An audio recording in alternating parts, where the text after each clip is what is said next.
The sea was calm that evening, its surface shimmering under the soft glow of the resort's lights. I had never been one for cruises or fancy vacations, but this trip was different. It was supposed to be a celebration. 10 years of marriage, a decade of love, trust, and companionship. I stood on the deck of the ship, inhaling the salty air, letting the distant murmur of music from the onboard bar drift over me. Jessica had said she was going to grab a drink before coming to find me. That was over an hour ago. At first, I told myself not to be paranoid. She was just enjoying the night, probably chatting with other guests. But as the minutes ticked by, an uneasy feeling settled in my gut. I decided to go find her. The closer I got to the bar, the livelier the atmosphere became. Music, laughter, the clinking of glasses. Then, just beyond the dance floor, on the lower deck near the private lounge area, I saw them. Jessica, and the hotel entertainer. He was young, tanned, with that easy confidence that came with a life of performing for tourists. But that wasn't what made my stomach drop. It was the way Jessica was looking at him, her eyes full of something I hadn't seen in a long time. And then, she kissed him. It happened so fast, but every second stretched into eternity. Her hands on his chest, his fingers brushing her cheek, the way their lips met like they had done this before. My breath hitched, my pulse roared in my ears, my body locked in place, unable to move, unable to believe what I was seeing. No, this wasn't real. This was some kind of misunderstanding. But the way she leaned into him, the way he pulled her closer, it shattered any illusions I had left. The woman I loved, the woman I had built a life with, was kissing another man under the same stars that were supposed to be ours. Something inside me snapped. My body moved before my mind caught up. One moment, I was standing frozen on the deck, my world collapsing around me. The next, I was storming toward them, my hands clenched into fists so tight my nails dug into my palms. Jessica was still wrapped around him, her fingers tangled in his hair, their bodies pressed together as if the rest of the world didn't exist. But I existed. I was here, and I was about to remind them both of that. Asterisk, asterisk, what the hell is this? My voice came out raw, a mixture of betrayal and rage, cutting through the laughter and music around us. Jessica jerked away from him, her eyes widening in shock. Asterisk, asterisk, Aaron. Asterisk, asterisk, she gasped, stepping back, guilt flashing across her face. The entertainer, some smug, sun-kissed bastard with an easy smile, straightened his shirt, barely fazed. Asterisk, asterisk, hey man, let's not make a scene. Asterisk, asterisk, punched him, hard. The impact of my knuckles against his jaw sent a crack of pain shooting up my arm, but I barely felt it. He staggered back, crashing into a lounge chair, clutching his face in shock. Asterisk, asterisk, Aaron. Stop! Asterisk, asterisk, Jessica screamed, grabbing my arm, but I yanked it away. You think I wouldn't find out? I spat, my chest heaving. You think I wouldn't see you throwing away 10 years of marriage for a goddamn vacation fling? It's not like that, she cried, tears spilling down her face. Oh really? I barked. Because it sure as hell looks like you've been enjoying yourself. The entertainer. Asterisk, asterisk, Ryan, asterisk, asterisk, according to his name tag, pushed himself up, wiping a trickle of blood from his lip. His cocky demeanor had faded. Asterisk, asterisk, you don't understand, man.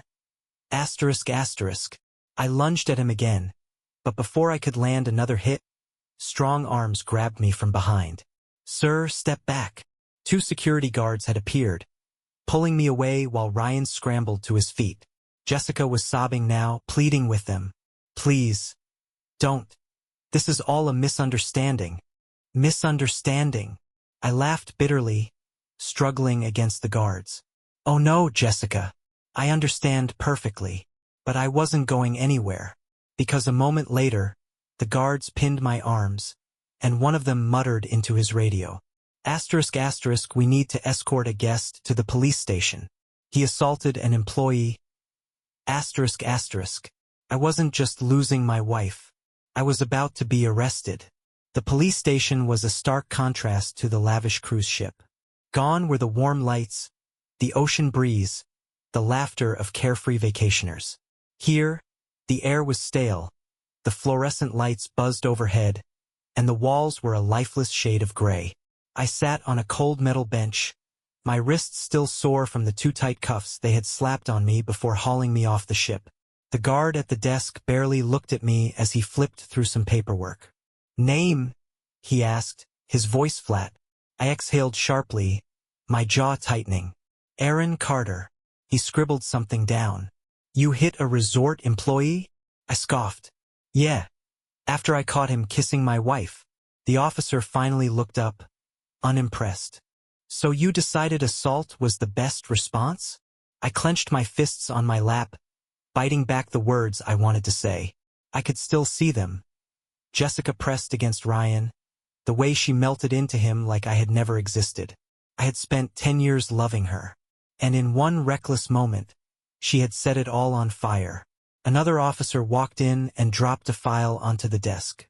"The entertainer isn't pressing charges, but the resort is fining him for misconduct. However," he turned to me, "you're still being fined for physical assault." I exhaled slowly, my blood still boiling, but I nodded. "Fine. How much?" $2,000, he said without hesitation. I let out a bitter laugh. "Of course. Why not make this vacation even more expensive?" The officer ignored my sarcasm and slid a form across the desk. "Sign this. Once you pay, you're free to go." As I scribbled my name, the door to the station creaked open. Jessica stepped inside, her face streaked with tears, her hands shaking as she clutched her purse. "Aaron." Her voice wavered. I didn't look at her. I didn't want to look at her. Because the moment I did, I knew I would see regret in her eyes. And regret wasn't enough. Not anymore.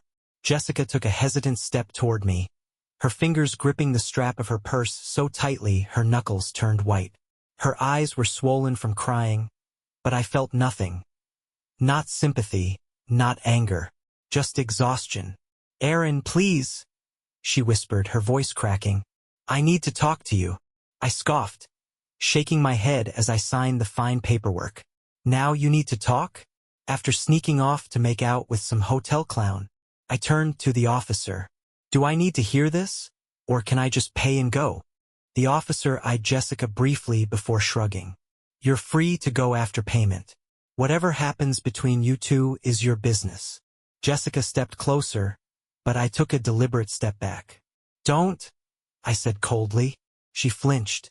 "Aaron, I didn't mean for any of this to happen. I don't even know how it got this far."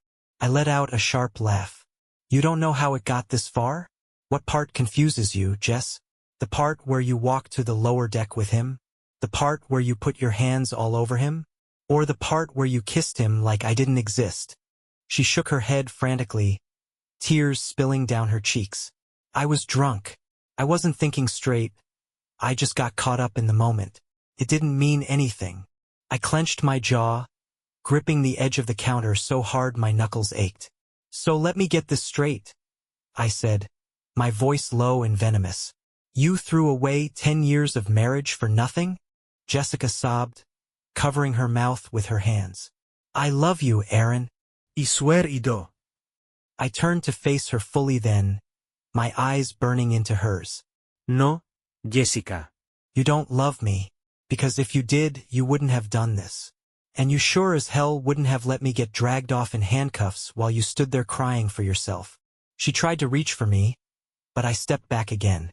"I already paid my fine," I said, voice steady. "I don't owe this resort anything else. And I don't owe you anything either." Jessica gasped, shaking her head violently. "Aaron, please don't say that. Don't do this." I exhaled, forcing down the ache in my chest. "You already did, Jess." Without another word, I walked out of the police station, leaving her sobbing behind me. The night air was thick with humidity as I stepped out of the police station. The resort's lights glowed in the distance, and the sound of waves crashing against the docks filled the silence between my thoughts. I had expected betrayal to hurt, but this was something else entirely. I needed a drink. As I made my way toward the hotel bar, my mind raced. Jessica had cried, begged, claimed it meant nothing. But a woman doesn't throw herself into another man's arms if there isn't something broken inside her, or inside our marriage. Had I missed the signs? Had she been unhappy for longer than I realized? Or worse, had this not been the first time? I stepped into the dimly lit bar, ordered a whiskey neat, and downed half of it in one swallow. The burn was welcome, numbing. I needed to be alone to process, but fate had other plans. Rough night. The voice came from my left. I turned and saw a middle-aged man with salt and pepper hair nursing a beer. He wore a crisp linen shirt, a gold watch glinting under the bar lights. There was something familiar about him, but I couldn't place it. "You could say that," I muttered. He took a sip of his drink, watching me closely. Saw what happened earlier. The fight. The arrest. I tensed. And he let out a slow breath, shaking his head. "I don't usually get involved in other people's business, but I think you deserve to know something." I turned to fully face him, my patience running thin. "Know what?"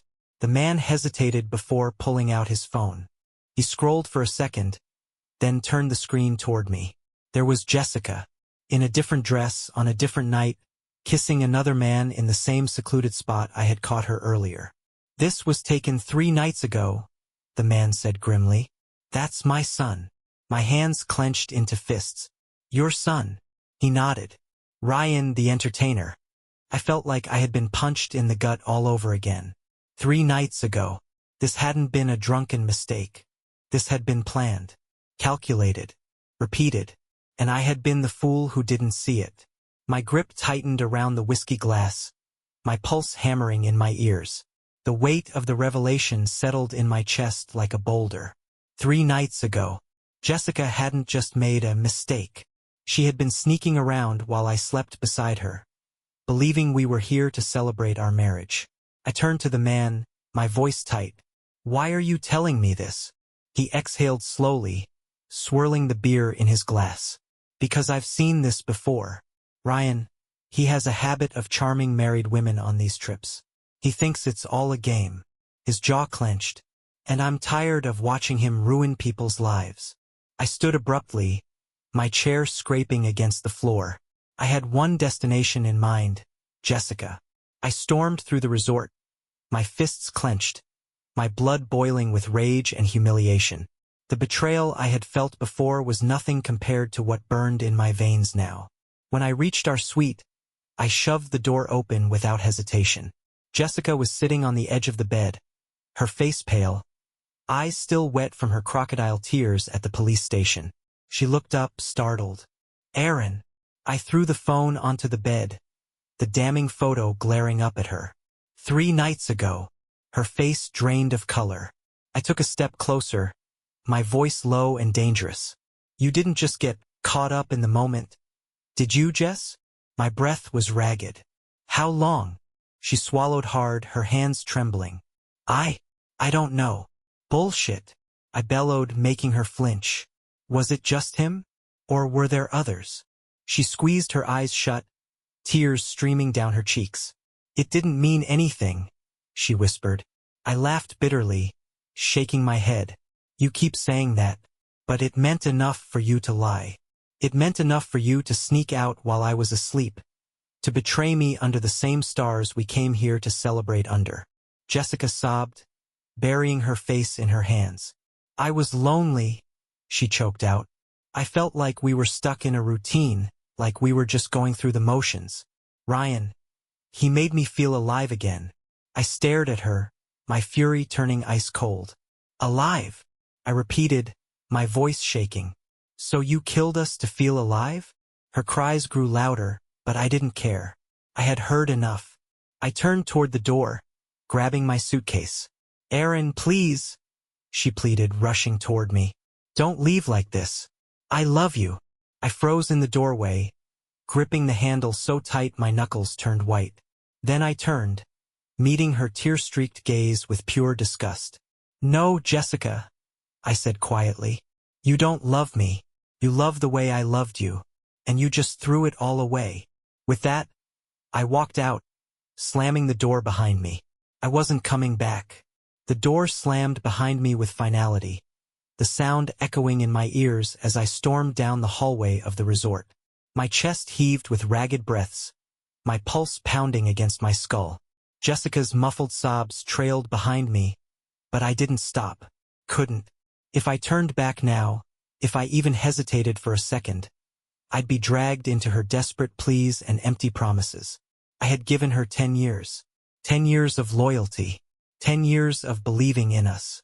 And she had thrown it away like it was nothing. I reached the elevator and stabbed the button, my hands still shaking from the fury coursing through me. When the doors slid open, I stepped inside, my reflection glaring back at me from the mirrored walls. My face was tight with rage, my eyes hollow. I barely recognized myself. As the elevator descended, my mind replayed everything that had happened. The kiss, the fight, the arrest, the lies, and now, the confirmation that this wasn't a drunken mistake. It was premeditated betrayal. I clenched my jaw. No more second chances. By the time I reached the lobby, my decision was made. I wasn't waiting until we got home to end this. I was filing for divorce now. I made my way to the front desk, ignoring the curious glances from passing guests. The concierge, a well-groomed man in a navy suit, greeted me with a professional smile. "Good evening, sir. How can I assist you?" "I need a separate room," I said, my voice clipped. His expression didn't change, but there was a brief pause as he glanced at the system. "Of course, Mr. Carter. Would you like us to charge it to your existing account?" "No," I snapped, exhaling through my nose. "I want it under my name alone. No connection to my—" I hesitated, the word wife feeling foreign on my tongue. "To Jessica Carter." His eyes flickered with understanding, but he remained professional. "Understood, sir. We have a suite available on the other side of the resort. Would that be acceptable?" "Perfect," I muttered. He slid a key card across the counter. "Room 542. If you need anything, please let us know." I grabbed the key and nodded before heading straight for the elevator. As I reached my new room, I wasted no time. I threw my suitcase onto the bed and pulled out my phone, scrolling until I found the contact I needed. Adam, divorce attorney. I hit dial. The phone rang twice before he answered. "Aaron? It's late. What's going on?" "I need to file for divorce," I said flatly. Immediately, there was a pause on the other end. "What happened?" I let out a bitter laugh. "She cheated. Multiple times. I caught her with the hotel entertainer tonight, but apparently, it started 3 nights ago. Who knows how long before that." Adam siket. Jesus. I'm sorry, man. "Don't be," I said, rubbing my temple. "I just want this over with. Can we get the process started while I'm still here? I can draft the paperwork and have it ready for when you get back," he said. "But just to be clear, do you want to fight for assets? The house, accounts, anything like that?" I hesitated, my grip tightening around my phone. I hadn't even thought that far ahead. My instinct was to walk away, to leave everything behind just to be rid of her. But why the hell should she walk away unscathed? She had wrecked our marriage, lied to my face, humiliated me. "No," I said slowly, my anger settling into something colder, more calculated. "I want everything that's mine, the house, our savings, and I want proof of infidelity in that paperwork. I don't want her getting a cent of my money." Adam was silent for a moment before he spoke. "That's going to make things messy. She might fight it." "Let her," I said darkly. "She already took everything that mattered. I'm not letting her take anything else." Adam eyhalet. "All right, I'll get started on it. When are you flying back?" "Tomorrow," I muttered. "I need to get the hell out of here." "Understood. I'll be in touch," he said before hanging up. I tossed my phone onto the nightstand and let out a long breath. My hands were still shaking, but now it wasn't just rage. It was adrenaline, exhaustion, the crushing weight of finality. This was really happening. Jessica and I were over. And yet, beneath all the anger and betrayal, there was something else. Something I hadn't felt since before I caught her kissing Ryan. Relief. Sleep didn't come easy that night. I lay in the unfamiliar bed of my new suite, staring at the ceiling, listening to the distant sound of waves crashing against the shore. My mind was restless, cycling through every painful moment of the past 24 hours. The betrayal, the fight, the arrest, and finally, the gut-wrenching confirmation that this wasn't a mistake, but a pattern. Jessica had thrown away our marriage for a cheap thrill, and now I was done with her. At sunrise, I was already up, packing my suitcase. I had booked an early flight home, determined to put as much distance between me and this godforsaken resort as possible. The only thing left was formally checking out, but I knew that wouldn't come without complications. Sure enough, as soon as I stepped into the lobby, I spotted Jessica standing near the reception desk.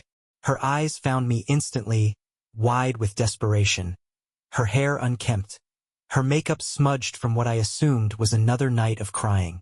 A part of me, some weak, lingering remnant of the man who had once loved her, felt the sting of sympathy. But that part of me was dead now. She rushed toward me, her voice trembling. "Aaron, please, don't leave like this." I exhaled sharply, keeping my expression cold. "How else should I leave, Jessica? Holding your hand? Pretending none of this happened?" I scoffed. "I already told you last night. We're done." Her face crumpled, but she swallowed back a sob. "Just hear me out," she pleaded. "I know I hurt you. I know I ruined everything. But I need you to understand." "I don't need to understand anything." I cut her off. "I saw everything I needed to. You kissed him, Jess. Hell, you kissed more than just him." I shook my head in disgust. "And the worst part? You let me find out. You didn't confess. You didn't feel guilty enough to tell me the truth. You only cried because you got caught." She reached for my arm, but I jerked away like her touch burned. "I do feel guilty," she whispered, her voice breaking. "I hate myself for what I did." I let out a bitter laugh. "Yeah? You sure didn't hate yourself when you were sneaking around at night, did you?" Her lip quivered, and she clenched her fists at her sides. "It wasn't supposed to happen," she choked out. I felt like I was suffocating, like we had become two strangers just going through the motions. And then Ryan," she trailed off, looking down in shame. I scoffed. "So this is my fault now? Because our marriage wasn't exciting enough for you?" Her head snapped up. "No, that's not what I'm saying." She wiped at her tears, her frustration bubbling over. I lost myself, Aaron. I made a mistake, and I hate that I hurt you." I stared at her for a long moment, trying to feel something. Anger, sadness, maybe even regret. But there was nothing left. "No, Jessica," I said, my voice calm, final. "A mistake is forgetting an anniversary. A mistake is saying something hurtful in an argument. What you did, that was a choice." Her breath hitched, and she shook her head. "So that's it? You won't even try to forgive me?" I exhaled slowly, rubbing a hand over my face. "Do you even want forgiveness? Or do you just want to ease your guilt?" She froze, her lips parting, but no words came out. That was my answer. I turned away from her, heading toward the reception desk to check out. But before I could leave, I heard another voice. One I really didn't want to deal with. "Hey, man. Can we talk?" I turned sharply to see Ryan standing a few feet away, looking considerably less smug than the last time I saw him. His jaw was still swollen from the punch I had landed the night before, but that didn't stop him from trying to approach me. Jessica stiffened beside me. "Ryan, not now," she muttered. I shot him a glare that should have sent him running. "You've got 5 seconds to turn around and walk away before I break your goddamn nose." Ryan held up his hands in surrender. "I get it, man. You're pissed. You should be. But listen, I don't want to hear it," I interrupted, stepping closer, my blood simmering. "You knew she was married. You knew exactly what you were doing. So whatever excuse you're about to make, save it. I don't care." Ryan swallowed, his confidence fading. "Look, I didn't mean to screw up your life." I laughed darkly. Oh, you think you screwed up my life? No, Ryan. My wife did that. You were just the pathetic excuse she used to do it. Jessica flinched at my words, but I didn't look at her. I was done. Without another glance at either of them, I turned to the receptionist, handed over my room key, and finalized my checkout. As I walked toward the exit, I heard Jessica's voice one last time, soft and broken. Aaron, I still love you. I stopped at the door, the words hanging between us like a ghost of what we once were. Then, without looking back, I said the only thing left to say. I don't. And with that, I walked out of her life for good. The airport was a blur of movement. Families juggling luggage, couples hand in hand, groups of friends laughing as they boarded their flights. Everywhere I looked, people were starting their journeys together. And here I was, ending mine alone. I sat near my gate, my suitcase at my feet, staring blankly at the boarding pass in my hand. First-class upgrade. Not because I wanted luxury, but because I wanted as much space between me and the world as possible. I had walked away from Jessica for good. I had filed for divorce. And yet, the weight in my chest refused to lift. I exhaled, rubbing my hands over my face. The past 24 hours had been a whirlwind of betrayal, violence, humiliation, and raw anger. I had faced my worst nightmare, seeing my wife with another man, and somehow I had survived it. But survival wasn't the same as healing. Flight 317 to Atlanta now boarding. I stood, grabbing my bag. This was it. Time to go back to what was left of my life. The plane ride was long and empty. I sipped whiskey from a plastic cup, staring out the window as the clouds rolled beneath me. My mind was numb, thoughts circling the same painful truths over and over. Jessica cheated. Jessica lied. Jessica chose to destroy our marriage. No matter how many ways I looked at it, the conclusion was the same. I had wasted 10 years of my life on someone who didn't deserve me. When the plane finally touched down, I felt exhausted, but I had no time to rest. The moment I switched my phone off airplane mode, a flood of messages poured in. Mom, 5 missed calls, 2 voicemails. Best friend, call me ASAP. WTF happened? Jessica, please, we need to talk. Just once. I need you. Asterisk asterisk. I clenched my jaw, deleting Jessica's message without reading the rest. Whatever she needed, it wasn't my problem anymore. I ignored the other messages for now. I wasn't ready to explain myself to anyone. I grabbed my bag and headed for the exit. A cold breeze hit my face the moment I stepped outside, and for the first time since this nightmare started, I felt like I could breathe again. I was home, but home didn't feel like home anymore. When I pulled into my driveway, the sight of our house, the one Jessica and I had built our life in, hit me like a punch to the gut. It was too big, too quiet, and soon it wouldn't be ours anymore. I pushed open the door, stepping inside to the eerie silence. The air smelled the same.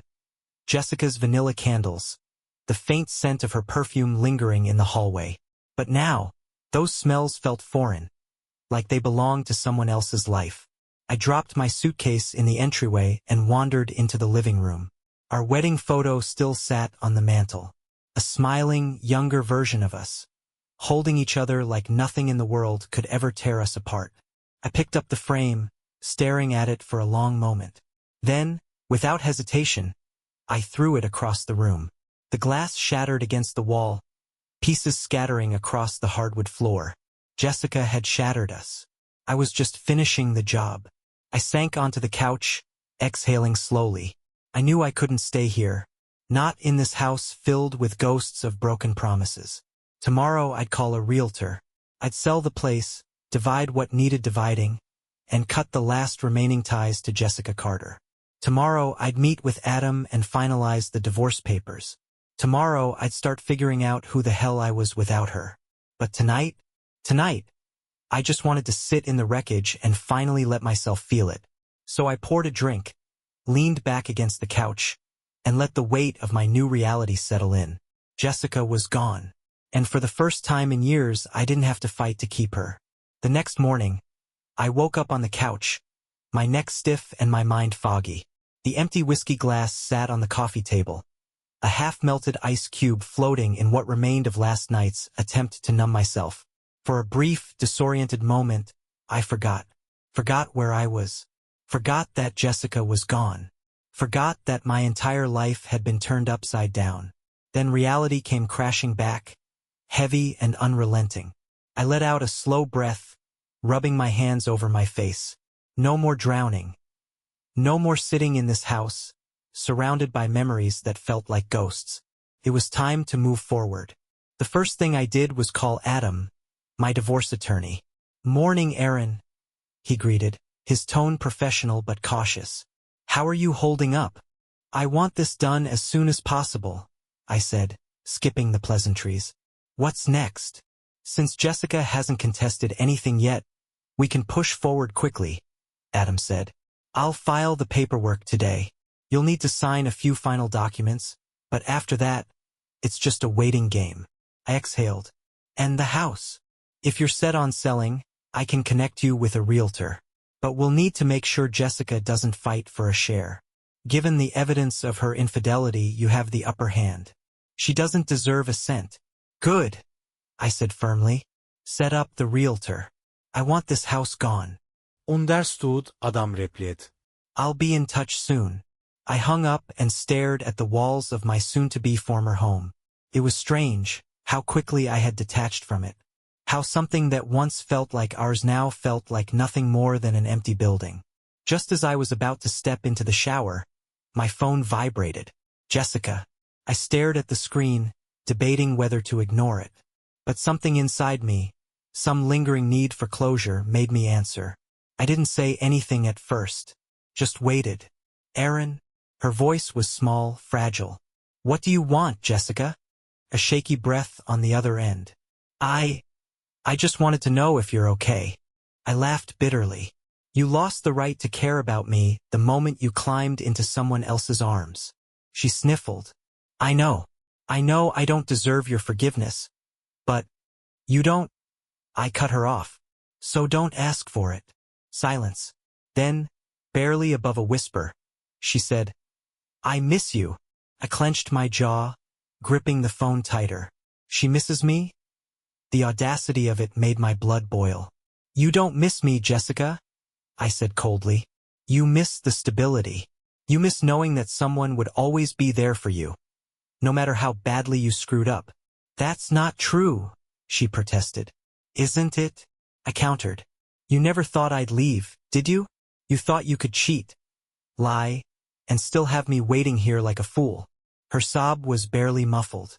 I made a mistake, Aaron. I don't know why I did it. I hate myself for it." I exhaled through my nose, forcing the anger down. "I'm sure you do. Aaron, is there any part of you that still loves me?" I closed my eyes, her question hitting me like a hammer to the chest. Did I still love her? Maybe. But love wasn't the point anymore. Love didn't change what she had done. "Does it matter?" I said finally. She didn't answer. Just another soft, broken sob. "I'm selling the house," I said, my voice devoid of emotion. "And the divorce papers will be in your inbox by the end of the day. Sign them. We're done." Another beat of silence. Then, her voice barely above a whisper, "Goodbye, Aaron." I hung up without another word. And just like that, it was over. Over the next few days, I made moves to untangle myself from the life I had built with Jessica. I met with a realtor, put the house on the market, packed up everything that mattered and left the rest behind. And slowly, the weight of her betrayal began to loosen its grip. Still hurt. God, did it hurt. But each day, the pain became a little less suffocating. One evening, I stood in my nearly empty house, staring at the sunset through the large living room window. This was it, the final stretch. Tomorrow I'd be moving into a new apartment, a fresh start. And for the first time in weeks, I felt something close to peace. Jessica was my past, but she would never be my future. The apartment was small, nothing like the house Jessica and I had shared, but it was mine. The walls were bare, the furniture minimal, but the space felt lighter. There were no ghosts of broken promises here, No memories lurking in every corner. Just silence. Just peace. I stood by the window, watching the city lights flicker in the distance. A month ago, I wouldn't have imagined myself here. A month ago, I thought I had a wife who loved me, a marriage worth fighting for. But I had been wrong. Jessica's betrayal had nearly broken me. But in the end, it had freed me.